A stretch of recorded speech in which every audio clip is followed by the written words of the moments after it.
बे प्रग्रामखौनो जेरैबायदि जोंनि सीएम सारा बे प्रग्रामखौ निर्देश होदों आरो गोबां जोंनि बिमा माहारिनि थाखाय जौगानायनि हाबाफारिखौ लादों आरो गोबां गोरिब दुखिया बिमाफोरनि सायाव अनसुंथाइ होदों। बे बिषयखौ लानानैनो जेरैबायदि गोजौनिफ्राय जोंनि सीएम सारा निर्देश होदों बेबायदिनो जोंनि डेभेलपमेन्ट ब्लकनिफ्राय जोंखौ निर्देश होनानै दिनै बे हाबाफारिखौ जोंखौ VCDCनि आन्दाराव थानाय गासैबो चेयारमेनफोरखौ बे हाबाफारिखौ मावफुंनानै होनो थाखाय जोंनो बिथोन होदों आरो बे बिथोन होनाय बायदि आङो दिनै VCDCनि चेयारमेन जानानै बे हाबाफारिखौ आङो मावफुंदों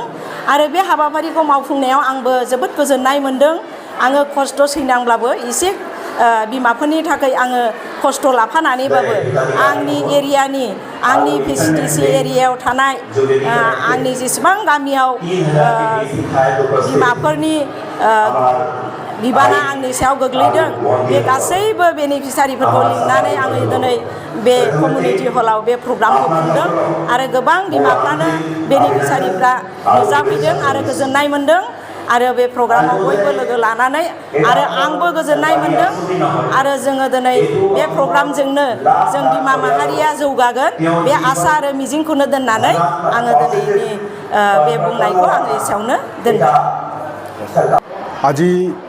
বড়বতা VCDC অন্তর্গত আমার মুখ্যমন্ত্রী তথা আমার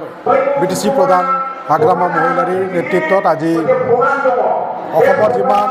মহিলাসকল আছে তেখেতসকলৰ কাৰণে এটা আঁচনি গ্ৰহণ কৰা হৈছে আৰু এই আঁচনিটো আপোনালোকে জানে আমাৰ অৰুণোদয় 3.0 আৰু সেই হিচাপে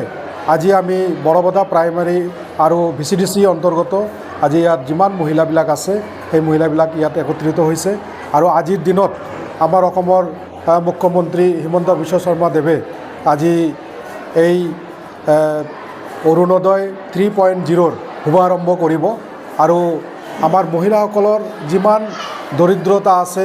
আৰ্থিক দুৰ্বলতা যিবিলাক আছে এই কথাবিলাক চিন্তা ভাৱনা কৰিয়ে অৰুণোদয় আঁচনিটো গ্ৰহণ কৰা হৈছে আৰু এইটোৰ মাধ্যমেদি যিটো আৰ্থিক সাহায্য দিয়া হ'ব এই সাহায্যৰ মাধ্যমেদি যাতে নিজৰ দৰিদ্ৰতা দূৰ কৰিব পাৰে তাৰ উদ্দেশ্য লৈয়েই কিন্তু আজি এই অৰুণোদয়ৰ যিটো আঁচনি 3.0 আজি শুভ আৰম্ভ